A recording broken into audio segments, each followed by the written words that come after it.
As a poll manager, you have many responsibilities on Election Day.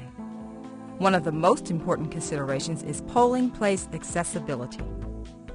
In compliance with the Help America Vote Act, or HAVA, your South Carolina State Election Commission and your County Election Commission have embraced efforts to make the voting process more accessible to voters with disabilities.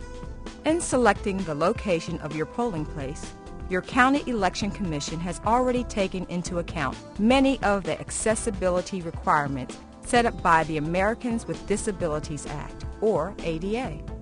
The ADA requirements include features such as van-accessible parking, cut-out curbs and ramps for wheelchairs and walkers, restriction-free paths of travel and entranceways into the polling place, and handrails on steep ramps.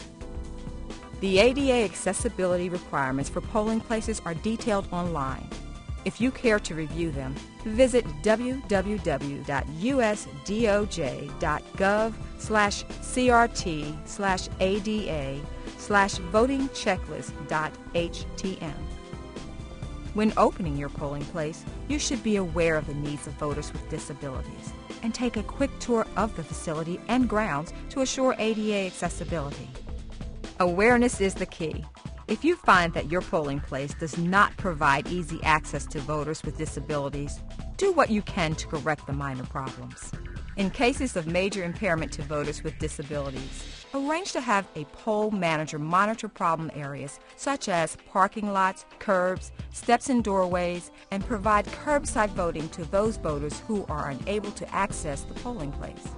If you have enough poll managers, one may act as a greeter who can assist voters with disabilities entering your polling place.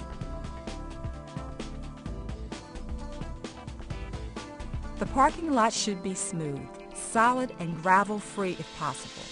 Check for debris. Sweeping an accessible parking lot or walkway may remove any loose gravel, mud, grass, or broken glass that could hinder a wheelchair or walker. Be aware, an all-gravel or dirt parking lot may hinder access, requiring poll managers to offer curbside voting.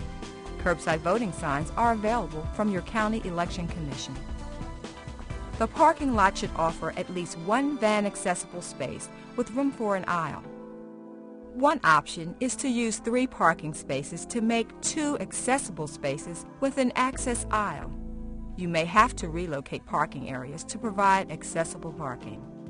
All accessible parking spaces should be marked with the International Wheelchair symbol. Be aware, voters with disabilities should have clear access from the parking lot all the way to the voting booth. Make sure that curbs have cutaways or ramps, that sidewalks are clear of debris, and steps are covered with ramps or are to be monitored by a poll manager. Also, make sure that at least one entranceway is accessible to voters with disabilities. Doors should be marked with a bold sign that reads, Accessible Entrance, in addition to a Vote Here sign. Signs should be available from your County Election Commission. Doors should be able to be opened by a voter with a closed fist. Landings should have room to maneuver a wheelchair. If necessary, prop a door open or station a poll manager to monitor access for voters with disabilities. As set forth in your poll manager's handbook, curbside voting is to be offered to any voter who, because of physical handicap or age, cannot enter the polling place in which he or she is registered to vote. The curbside voting courtesy also applies to someone who is unable to stand in line to vote. These people may vote outside the polling place in their vehicle using the iVotronic voting machine. You may provide chairs for those voters who have trouble standing. Be sure to monitor this arrangement so the voters will not lose their place in line. When the poll manager monitoring the reserved accessible parking identifies a voter who requires curbside voting, the poll manager should verify the voter's registration and identification, making sure the voter is eligible to vote at your precinct. The poll manager should then, accompanied by a second poll manager, collect the designated curbside poll list, a red PEB, and unplug the easily portable iVotronic voting machine designated for curbside voting, and take these 3 items to the curbside voter's vehicle. Insert the red PEB and give the voter the voting machine. Show the voter how it is used if necessary, and allow the voter to complete the ballot in private. No one else is allowed in the vehicle during the voting. When the voter has cast his or her ballot, return the voting machine to the booth for use by other voters. Be sure to plug in the power cord. The voting machine's portability enables ease of use for voters using wheelchairs. Make sure wheelchair voters have adequate room to maneuver while voting. The ADAG manual encourages the use of a table with a minimum height of 28 to 34 inches, minimum width of 30 inches, and a minimum depth of 19 inches. Place a voting booth on the table for voter access.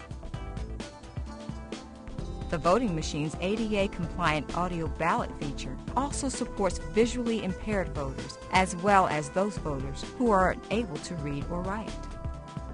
Headsets for the ADA-compliant audio ballot plug into the bottom right of the voting machine. The volume can be controlled on each headset. Voters are permitted to use their own headsets if they so desire. Remember to press the diamond-shaped button to initiate the audio cues. All of these voters should use the audio cues along with the arrow and diamond-shaped buttons at the bottom of the machine to cast their votes. The voter will use the up arrow and down arrow to navigate through the ballot and use the diamond-shaped button to make selections. When not being used by disabled voters, this unit can be used by others. Once again, awareness is the key to assuring accessibility to the polling place for voters with disabilities. Look around. Do what you can to make voting easy for every voter and practice disability etiquette. Here are the basics. Ask before you help. Many voters can manage on their own and value their independence. You may offer assistance, but don't act unless you're asked to do so. Be sensitive about physical contact.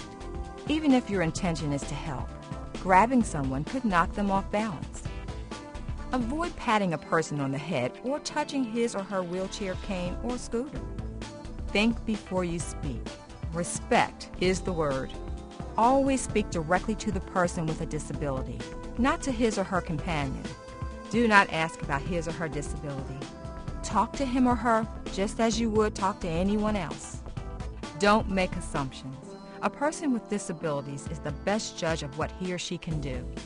Don't make decisions for him or her. People who are visually impaired, identify yourself before making any physical contact. Tell him or her your name and role. Offer your arm as a guide. Do not grab his or her arm. If a person has a guide dog, walk on the side opposite the dog as you describe any obstacles along the way. People who are hard of hearing. People who are hard of hearing usually are able to communicate in English.